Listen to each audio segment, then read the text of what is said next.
Eu parei de realizar sonhos. Tudo isso porque eu estava focado, mas tão focado em juntar dinheiro, em investir, que eu simplesmente deixei de experimentar coisas básicas da vida em troca de juntar dinheiro. Eu comecei a investir em 2021. Eu sempre fui uma pessoa que gostei, né, de guardar dinheiro, mas eu guardava na poupança, não tinha tanto conhecimento em investimento. Cresci com uma família pobre e você sabe que o brasileiro ele não é instruído nesse aspecto, né? Ele não aprende a lidar com dinheiro, não aprende a investir. E eu guardava o dinheiro no banco, na poupança. Então, quando eu decidi sair da segunda empresa que eu trabalhava, antes mesmo de sair, eu comecei a estudar o que eu poderia fazer com o dinheiro que eu iria receber e também com o dinheiro que eu tinha juntado por vários anos. E eu comecei a pesquisar no YouTube, conheci alguns canais e comecei a investir na bolsa de valores. Eu me lembro que as primeiras semanas investindo, né, eu ainda trabalhava, eu peguei ali, eu acho, um montante de R$ 5.000. Comecei a comprar ações, algumas ações pagadoras de dividendo, né, a porta de entrada, né. Comecei a comprar fundo imobiliário. Eu fui demitido da empresa, eu peguei um valor, acho que R$ 20.000, botei boa parte desse patrimônio em ações, uma menor parte em renda fixa, e foi nesse processo que você vai aprendendo, né, de poupar, de pegar todo o seu dinheiro, uma boa parte dele, né, e investir para alcançar a liberdade financeira depois de 30, 40 anos. E eu fui seguindo essa estratégia de comprar ações pagadoras de dividendo. E eu vivia basicamente assim, né? Tava em casa, eu abria a corretora, abria a corretora no notebook, no outro ficava acompanhando canais de investimento, não lembro se na época era o BTG Pactual, enfim, eram alguns canais que estavam ali operando durante o horário de compra e venda na B3, eles comentando, né, sobre a ação, essa tá subindo, essa tá descendo, e aquela paranoia toda. E foi aí que eu fui entendendo que essas pessoas que são traders, né, que operam fazer esse tipo de operação, elas ganhavam mais dinheiro do que eu. Foi aí que entrou um componente chamado ganância. E eu comecei a pensar, já pensou se eu pegar metade do que eu tenho e colocar em ações com um perfil de risco maior?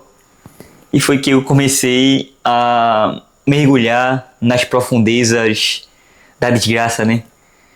Troquei boa parte das minhas ações por Via Varejo, por Oi. Eu não sei se você lembra, mas há 5 anos atrás a Oi estava passando pelo processo de recuperação judicial e muitas das pessoas tinham a crença de que a Oi iria dar a volta por cima, né? E eu fui uma delas, sabe? Na época, Via Varejo a R$ 14, entende? Então, comecei a participar desse processo de tomar mais risco no mercado, né?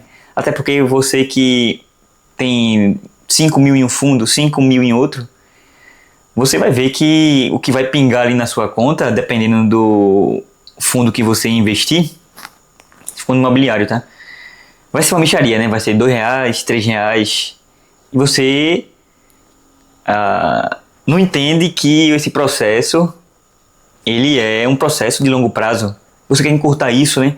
Tem que tomar mais risco e aquilo parece não brilhar mais perante seus olhos. Foi isso que aconteceu. Entrei no mercado através dos investimentos mais sólidos, né? De empresas que pagavam dividendos de fundos imobiliários e comecei a tomar risco. E um dos meus amigos, em 2021, estava investindo em criptomoeda. E era um momento de boom assim, do mercado, sabe? Tava tendo muita impressão de dinheiro, eu nem entendia na época, né? Sobre inflação, como que isso estava impactando diretamente o mercado. E enquanto a bolsa subia 2%, ele falava, olha aqui, Yuri, as criptos estão subindo 10%. E eu comecei a mostrar para ele, olha, mas eu ganho X aqui de dividendo, R$ 50 por mês de dividendo, olha só que maravilha. E ele, mas cara, eu tô subindo aqui só hoje R$ 200 na minha cripto. E eu fui mergulhando cada vez mais e investi o meu dinheiro em porcaria, né? E entrei no mercado de cripto. E como é que você entra no mercado de cripto? Através do Bitcoin. E na época, Bitcoin estava $69 mil. E eu comecei a entrei em outra empresa, minha esposa também trabalhava, e nós começamos a poupar o máximo e começar a investir em cripto, sabe? Tiramos uma parte dos investimentos que não estavam em ações de risco, vendemos Taesa, vendemos Banco do Brasil, vendemos Sanepar, começamos a migrar o capital ali da B3, que estava subindo, mas subia bem pouco, né, comparado a cripto, e começamos a entrar nas criptomoedas. Compramos Bitcoin. Só que você também já está com aquele componente ali da ganância morando, né, no seu coração. E fomos cada vez mais mergulhando. Cara, o Bitcoin está $69 mil. Para ele fazer, se eu dobrar esse dinheiro, ele vai ter que chegar a $140 mil. Isso vai demorar muito, talvez isso não aconteça. E você vai mergulhando, né? Aí você assiste um vídeo de um camarada no YouTube falando Baby Dogecoin, sabe? Shiba Inu, se ela cortar 2 zeros aqui, chegar a 1 centavo, você vai ficar com tantos milhões. Pronto. A ganância foi aflorada por causa desse novo fator de deixar você milionário. E eu comecei a comprar meme coin, comecei a tirar dinheiro do Bitcoin e comprar altcoins, sabe? E aquilo entrou no nível de espiral da morte, porque na época também estava bombando, não sei se vocês acompanharam os jogos NFT. Era CK, Cplane, CryptoCity, tem aquele ecossistema, o metaverso que chama. E eu investi tanto nisso, cara, tanto nisso, que provavelmente você que conheceu esse mercado, você sabe o que aconteceu, né? Foi muito golpe, aquilo era uma pirâmide, né? Que tava prestes a ruir, né? Quem entrou no começo ganhou muito dinheiro, quem entrou no final, assim como eu e outras centenas de milhares de pessoas, começaram a perder os seus investimentos, né? Porque aquilo não valia mais nada, sabe?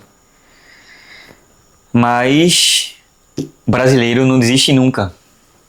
Essa foi uma fase que eu estava bem capitalizado, então só foi um aprendizado, entende?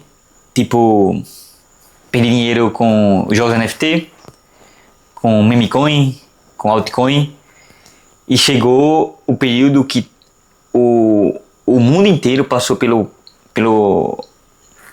um aumento de juros altos, sabe? A consequência de toda a impressão de dinheiro que aconteceu, que teve na Covid. Então o mercado começou a cair. E qual era a narrativa da época?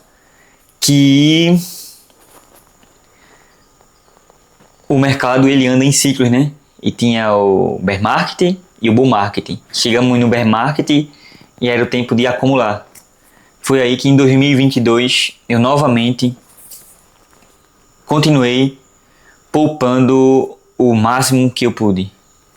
E comprando Bitcoin, e naquela mesma narrativa, né, de que você poderia comprar boas altcoins, sabe? Eu comecei a comprar mais altcoins do que Bitcoin.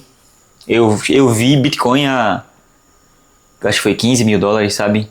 E era um momento de pânico tão grande no mercado que você não tinha confiança se comprava. Isso tudo por causa da inexperiência, né? Mas o comprar ativos para mim não foi o principal problema de tudo isso. Perder dinheiro, sim. Mas como toda essa expectativa, ela se tornou um vício. Porque a minha organização financeira era tipo fazer feira, né? Pagar as contas, tipo pagar internet, energia, algumas dívidas que a gente tivesse aqui que são os custos fixos. O resto era investir. E esse era o problema, porque se a gente gasta R$1.000 de feira hoje, esse valor era o que a gente gastava antes também, nessa faixa, 1.000, 1.100, 1.950, essa faixa, né? Esse range de preço aí, que a gente geralmente gasta. E quando chegava dia 15, dia 20, e minha esposa, ela dizia assim, eu quero comprar tal coisa, né? Um lanche, uma coisa, outra, pra a gente comer no final de semana. E eu simplesmente ficava de cara feia, porque eu não queria gastar R$20 com que não fosse investimento, sabe? A casa que vocês veem aqui, tá pintada, tá com vários móveis de novo, ela tava em uma situação precária, porque eu não acreditava que seria negócio investir em conforto, investir aqui em móveis novos, porque eu tinha que investir. Roupa era aquelas ali, tipo, não tinha que comprar roupa, sabe? Sair, raramente acontecia isso. Então, eu tinha esse cenário, né? Enquanto eu estava investindo e acumulando o máximo, por outro lado, eu estava sacrificando coisas que, para mim, hoje são importantes, sabe? Às vezes a gente esquece de viver para investir. E eu não estou falando que investir é errado, que você não deveria investir, mas isso se torna um vício, principalmente para quem é pobre, feito eu, que não teve nenhuma instrução. E quando você entra no mercado financeiro, quando você conhece renda variável, você pensa que ali é uma oportunidade de ganhar dinheiro. Porque quando o mercado sobe, você se acha a pessoa mais inteligente do mundo. Olha só, principalmente em cripto. Minha carteira subiu $1.000, sabe? $2.000. Mas só que a ganância, esse componente, ele não deixa você realizar lucro, sabe? E foi basicamente isso que aconteceu. Eu comprei, em uma das viagens que eu fiz, eu conversei com a minha esposa e ela concordou, né? Eu falei pra ela, olha só, na época a Ethereum tava a acho que R$2.000, $2.000, $1.800, não lembro. Eu falei, eu entendi, né, o sistema Fiat que era falido. Tudo isso construindo patrimônio no bear market, mas só que eu tinha uma boa parte ainda em renda fixa. E mostrei para ela porque a gente deveria tirar nosso dinheiro de real e comprar cripto, porque isso iria multiplicar, né? E a gente pegou todo o nosso patrimônio que tinha ainda em reais e colocou em cripto, em Ethereum, entende? E fui me aprofundando, comprei cursos de FIA, o curso do Lucas Amêndola, comprei o curso do Criptonauta, o Thiago Rocha, sumiu do YouTube, né? entendi sobre DeFi, sobre airdrops e interagia com várias plataformas ali de empréstimo. Tava me sentindo o cara, sabe? Até que eu sofri um hack. Eu não sei como, né? Mas eu entendi um pouco de segurança e tinha dividido ali o capital de investimento em carteiras da MetaMask, 2/3, e também em carteiras da Phantom, 2/3 também, nessa faixa. Porque se uma viesse a ser comprometida, outras iria estar com o capital preservado. Mas de alguma maneira, o meu computador foi acessado por alguém, né, que roubou dinheiro das minhas principais carteiras, todas MetaMask na verdade. E quando eu acordei, que eu ia fazer uma interação num fim de semana com a plataforma da Scroll, eu vi o saldo zerado, eu pensei que tinha sido uma atualização, né? Aí atualizei a página, entrei e tava lá. E tinha sido roubado, não é? E foi daí que eu percebi, sabe? Que eu tinha sacrificado tanto, tinha ficado viciado em investir e tinha deixado de realizar sonhos que eu tinha, por exemplo. Eu fiquei começando a refletir sobre isso. Eu sempre quis fazer uma viagem para Arraial do Cabo, sabe? Rio de Janeiro, né? Aquela praia parecendo Caribe. E eu nunca fui, porque investir seria melhor, sabe? Eu sempre quis ter uma casa confortável, mas a minha casa estava caindo aos pedaços porque investir era melhor, sabe? Eu sempre que eu tô com a moto aqui, eu troquei de moto depois disso, mas eu tava com a moto cansada, sabe? Velha, feia, e eu queria trocar de moto. E eu não troquei. Por quê? Tava viciado em investimento. E eu precisei perder, não só pelo hacker, sabe? Mas tipo, você sabe muito bem o que aconteceu com quem comprou Oi, com quem comprou Via Varejo, com quem comprou CSN Mineração, quem comprou um monte de porcaria, e o que aconteceu com todo o mercado de renda variável depois de 2021. Foi pro saco, sabe? Foi pra lama, literalmente, os ativos. E muito disso aí se tornou mixaria.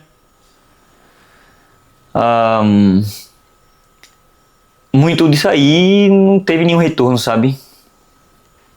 E esse relato aqui que eu tô trazendo, não é pra que você se comova com a história, mas talvez traga reflexões para sua vida. E talvez, se você esteja entrando nesse nível, né, de vício em investir, porque eu fiquei literalmente assim, cara, olhando o mercado direto, sabe, aquela coisa, pensando que ia ficar rico investindo em renda variável, quando na verdade eu só tomei fumo, entende? E eu compreendi isso depois de tudo isso que aconteceu, entende? Hoje eu acredito, né, que isso não vai mais se repetir, sabe? Porque a riqueza não se constrói através de investimento, cara. A ganância, ela é cruel, entende? A ganância é cruel. E você não pense que é mais esperto do que a ganância, sabe? você tem que ser uma pessoa extremamente fria para você ver as pessoas comentando que o mercado vai continuar subindo e você não realizar lucro, entende? Isso também tem a ver com inexperiência, isso tem a ver com imaturidade, né? Mas eu, analisando pessoas aqui no YouTube, entrei em comunidades e pessoas grandes do mercado já passaram por isso, entende? Eu vi carteira de Lucas Amêndola subir muito e ele não vender, entende por quê? Com certeza é a ganância, sabe? Acreditando que o ativo vai subir mais. Então isso acontece muito entre até os influencers, porém ele não conta isso para vocês. Eu vi Thiago Rocha, que até sumiu das redes sociais, deu muito dinheiro vendendo curso, beleza? Mas recomendando muita compra de porcaria que destruiu o patrimônio de muita gente, entende? Porque é uma estratégia de analisar narrativa irrecomendável e os ativos iam pra merda, entende? Aí acertava 1, errava 10. E você não vai ver essas pessoas comentando sobre isso nos seus perfis, sabe? E eu cheguei a uma conclusão, depois de toda essa experiência, que renda variável é igual tigrinho. E Yuri, você está exagerando. Talvez para você que teve educação financeira, para você que foi acompanhado por alguém maduro e experiente, você que tem uma condição de vida que não permite que a ganância tome conta da sua vida e que você já tenha a visão clara de que um patrimônio se constrói através de anos e anos de investimentos, né? Não seja para você. Mas renda variável é tigrinho para quem é pobre. Isso ninguém vai mudar na minha cabeça. Porque isso é uma definição de quem experimentou na prática isso. Porque você compra ativo que muitas vezes não tem fundamento. Mas a B3 é isso, é aquilo outro. Cara, essas empresas, a maioria são porcaria, sabe? Teve um boom aí dos ICO que 90% dessas empresas foram para a vala. Algumas foram até deslistadas da bolsa, entende? E você investe na bolsa, você está perdendo dinheiro do mesmo jeito, porque não tem como você ganhar dinheiro investindo em uma moeda que só perde valor ao longo dos anos, sabe? O real não vale nada, essa é a verdade. Cada vez mais você vai perdendo o seu poder de compra, então, se em tigrinho 99% das pessoas perdem, você investir em renda variável, você perde tanto pelo motivo da desvalorização do ativo e também porque o real ele está perdendo valor ao longo do tempo e muito rápido. Então é isso. Essa é a minha conclusão aqui, né? Eu gostaria que, se você chegou até aqui e quiser se inscrever nesse canal, eu quero poder também ouvir um pouco, se você tem alguma história que possa agregar aqui conhecimento. Eu vou ler o comentário de todo mundo. Se inscreve no canal, deixa um gostei aqui. Obrigado e até mais.